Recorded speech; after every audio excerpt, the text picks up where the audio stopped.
Abra comigo a sua Bíblia no Evangelho do Senhor Jesus, segundo escreveu Mateus, capítulo de número 21.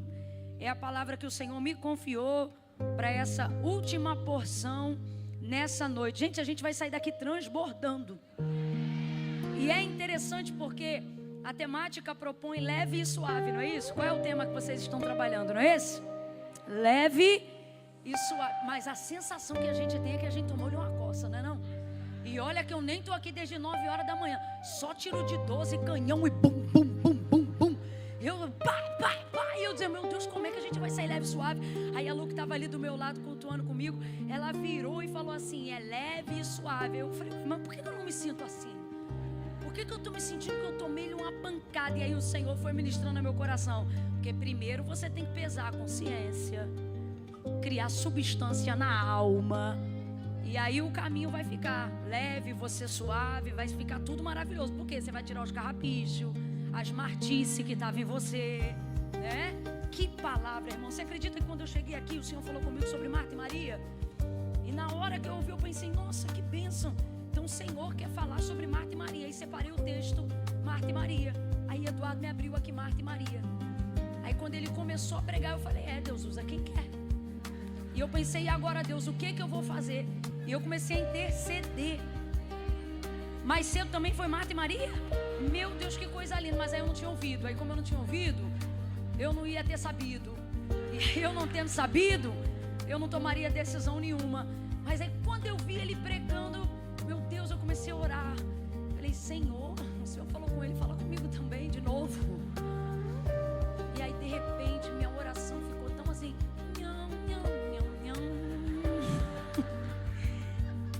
mas o Senhor é bom. E Ele me confirmou Mateus 21, vamos. Mateus capítulo 21, versículo 18 em diante. Quem achou, diga amém. Quem trouxe Bíblia, diga glória a Deus. Maravilha, maravilha. Você que não trouxe, para com essa mania de vir para a igreja sem Bíblia. Eu e vocês não falam nada que eu já estou falando. Para com essa mania. Isso está virando mania. Ah, Camila, é pecado? Não, não é pecado, mas não é um bom hábito. Não é um bom hábito. Tem países aí que dariam tudo para ter a liberdade que a gente tem de poder andar com a Bíblia na rua. Ah, Camila, mas eu tenho a palavra de Deus no meu coração. Eu também, mas não é sobre isso que a gente está conversando. Não foge do assunto. Não é isso. É um bom costume, é um bom hábito, é um testemunho público sem palavra nenhuma. Não faça isso. Ai, Camila, mas é que minha Bíblia é deste tamanho e ela é muito pesada. Eu sei o que é isso. Eu já deixei de andar com Bíblia porque não combinava com a roupa. Tá falando misericórdia, mas você também já pensou, só não caiu. Glória a Deus, Deus te abençoe. Então eu sei como é que é, o inimigo é sujo. Às vezes não cabe na bolsa, né? Falando aqui com as mulheres, porque para os homens não é possível que você tá com esse negócio de preocupação de não combinar com o teu look. Senão o problema é pior. Mas não ande sem Bíblia, principalmente para vir a... Gente, se a gente não trouxe mais a Bíblia para vir para a igreja, tem que botar a mão na consciência, tem alguma coisa errada. Tem alguma coisa errada. A Camila prega o texto, o microfone está na minha mão. Eu vou fluir. Ai, mas é que eu estou sem graça, é com você mesmo que eu estou falando. É um constrangimentozinho, mas vai passar. Mas é necessário a gente ouvir às vezes de alguém de fora falar, para não achar que é perseguição, que é religiosidade. É um excelente hábito e ele não deve ser perdido. Volte a caminhar com a sua Bíblia, principalmente para vir à igreja. É óbvio. Estamos chegando em dias onde o óbvio precisa ser dito. Anda com a sua Bíblia. Ande com a sua Bíblia. Mateus, capítulo de número 21. E não fica chateado. Ai, já fechei o coração. Para de bobeira. O Senhor, Ele corrige todo aquele a quem Ele ama. Aleluia. Versículo 18 em diante. Quem achou o texto, diga amém. De manhã, ao voltar para a cidade, teve fome. E avistando uma figueira à beira do caminho, dirigiu-se a ela, mas não achou nela nela senão folhas. E disse-lhe: nunca mais nasça fruto de ti. Nessa versão aqui eu gostei. Nunca mais nasça fruto de ti para sempre. E a figueira secou-se imediatamente. Meu Deus. Diga amém pela exposição do texto sagrado. Agora diga misericórdia pelo conteúdo do que você leu. Misericórdia. Não dá uma vontade de clamar uma misericórdia? Misericórdia. Quem fez isso? Jesus. Jesus fez isso aqui. O dono da vida, né? Foi lá e determinou uma sentença de morte para essa figueira. E por que isso faz temer o nosso coração? Porque a gente sabe que isso não é sobre plantas. Isso não é sobre planta. Porque planta não tem alma, gente. Não é sobre isso. Não foi para elas que o Senhor se inclinou e soprou em suas narinas fôlego de vida.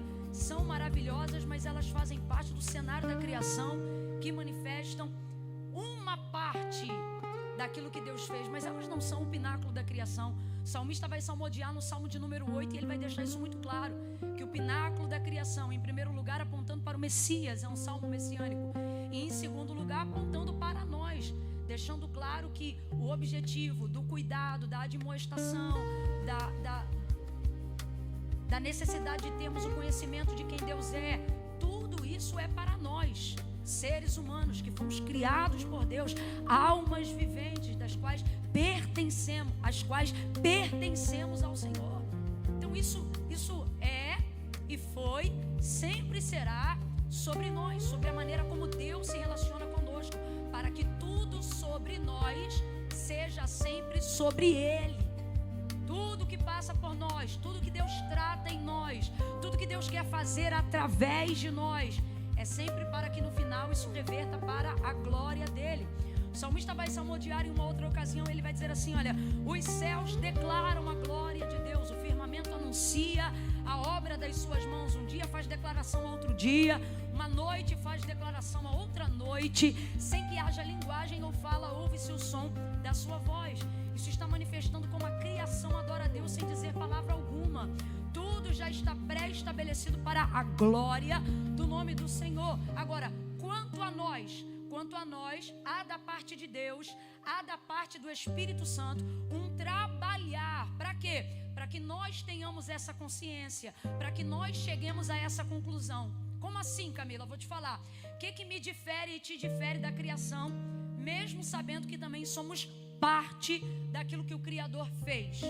Veja, sem que haja linguagem ou fala, disse o salmista, a lua não tem boca, ela não dá glória a Deus, mas simplesmente a sua existência e a sua funcionalidade comunicam a glória de Deus. Vou falar mais abertamente, que é para todo mundo entender. O ateu convicto, ele não acredita em Deus, mas quando ele acorda, a sua respiração comunica o tempo todo a fidelidade do Deus Criador, o Deus que faz. Agora, o que muda entre a lua e a pessoa? A capacidade que ela tem de ter consciência disso ou não. Então, no nosso caso, o que Deus quer? Uma adoração consciente, uma adoração clara. Por isso que quando a gente começou a estabelecer liturgia de culto, a gente vai ter toda uma orientação do apóstolo Paulo dizendo que, olha, apresentem os vossos corpos. Até aí só criação, até aí só criatura. Então isso, sua presença aqui sem consciência não faz isso um culto. Entendeu? Poderia ser também um velório. Da mesma maneira que sua presença em imagem corpórea, sem consciência e sem clareza do objetivo que sua vida carrega, que é qual? Glorificar a Deus. Se ela comparece num lugar, ainda que Deus esteja, ainda que Deus seja, e ainda que você seja a feitura das suas mãos, mas você não tem consciência, você não tem clareza, você não está comunicando nada que conscientemente valha como adoração para a glória de Deus. Agora, você também não vai ficar sem a responsabilidade, abre aspas, da culpa, e aí é por isso que eu falo responsabilidade, mas para você entender eu vou repetir, da culpa de ter que prestar conta naquele dia de por que você não fez parte da adoração, por que você não estava junto com a criação adorando. Ah, mas o fato de eu simplesmente existir já não adorava? Não, porque isso precisa ser de maneira consciente. consciente. Aí volta para o apóstolo Paulo, você vai entender. Aí ele vai dizer, olha, quando vocês forem cultuar, apresentem os vossos corpos. E aí, já disse, criação. Mas agora vem consciência. Como sacrifício vivo. Vivo. Então você precisa expressar manifestação de vida consciente. Eu vou trazer um terceiro exemplo e volto para o texto. Quando uma pessoa, por exemplo, ela tem, infelizmente, morte cerebral, ela não tem clareza, ela não tem consciência, ela está ali, mas ela não tem consciência que ela está ali. Ela está recebendo oxigenação, seu coração está batendo, mas a sua mente não tem nenhuma sinapse neural que aponte vida presente ou consciência ali. Precisa de um milagre, precisa de uma atuação do Deus do impossível. É assim que a gente crê. Então veja, agora, por que ela não é tratada como alguma outra coisa da criação que não seja humano? Porque compreende-se que o propósito daquela vida tem como principal ideia a consciência de que a planta não tem, a consciência de que os animais não têm, a consciência de que os oceanos não têm, a consciência de que a lua não tem, a consciência de que o sol não tem. Então logo, se temos esse privilégio, se temos isso também por imposição do Deus Criador. Como assim imposição? Sim, a adoração não pode ser só uma questão espontânea. A espontaneidade ela vem com a consciência, mas o adorador verdadeiro, ele não fica só esperando ter vontade para adorar. Como é que ele vive a vida dele? É entendendo que Deus é digno de toda a glória, a despeito de como eu estou agora. E quem é que produz esse entendimento? A minha consciência. Então quando eu estou afim, eu adoro. E quando eu não estou afim, eu adoro porque eu devo. Porque eu não sou um cachorro, eu não sou uma planta, eu não sou uma cadeira, eu não sou o oceano, eu não sou a estrela, eu não sou o sol, eu não sou a lua. Aí você vai entender porque que Davi vai salmodiar o salmo de número 24, se eu não estiver enganada. E aí ele vai dizer: dai ao Senhor, ó filhos dos poderosos, dai ao Senhor a glória que é devida ao seu nome, adorai-o na beleza da sua santidade. O Deus da glória troveja, a voz do Senhor ouve-se sobre as águas, o Senhor se assenta sobre as muitas águas, o Senhor está sobre o dilúvio, a voz do Senhor quebra os cedros do Líbano, a voz do Senhor faz tremer o deserto. Sim, o Senhor faz tremer o deserto de Cádiz. A voz do Senhor é poderosa, a voz do Senhor desnuda as brenhas, a voz do Senhor separa as labaredas de fogo, a voz do Senhor faz parir as servas, e no seu templo cada um diz glória. Isto não é um convite, é uma convocação. É uma convocação e ela não é sentimental. Ela não está esperando emoção envolvida na adoração. Ela só está esperando clareza de uma consciência. Aonde está a sua mente quando Deus está se manifestando? Em que você está pensando quando a palavra de Deus está sendo pregada? De que maneira você se comporta? E qual é o tipo de testemunho que você compartilha? Aonde você caminha? Aonde você vai? A roupa que você colocou hoje, você teve consciência quando vestiu de que Deus estava te olhando naquele momento? Ou você se vestiu apenas de maneira tendenciosa, como massa de manobra, de um modismo? O que o Senhor quer saber, e isso é adoração verdadeira, é se a sua consciência está ativada o tempo todo para a honra e para a glória do nome dEle. Dando continuidade a isso, você vai entender porque que então o apóstolo Paulo vai dizer: quer comais ou bebais, ou seja, por aí, andando, comendo, vestindo, conversando, entrando e saindo, isso nos difere dos vegetais, isso nos difere dos cães, isso nos difere de qualquer outra obra criada que em silêncio adora a Deus na manifestação da sua existência. E é isso que nos torna e nos coloca num lugar diferenciado. E por causa disso, guarde, a quem Deus deu essa honra, Deus exige um espírito humilde, um coração voluntário. Vai acompanhando aí que você vai entender onde eu quero chegar e onde a figueira entra. Então, compreenda isso aqui. Quer comais, quer bebais, quer façais isso ou qualquer outra coisa, façais tudo. Oh, aleluia. É esse nível que eu quero chegar. Fala para tua irmã: é esse nível que eu quero chegar.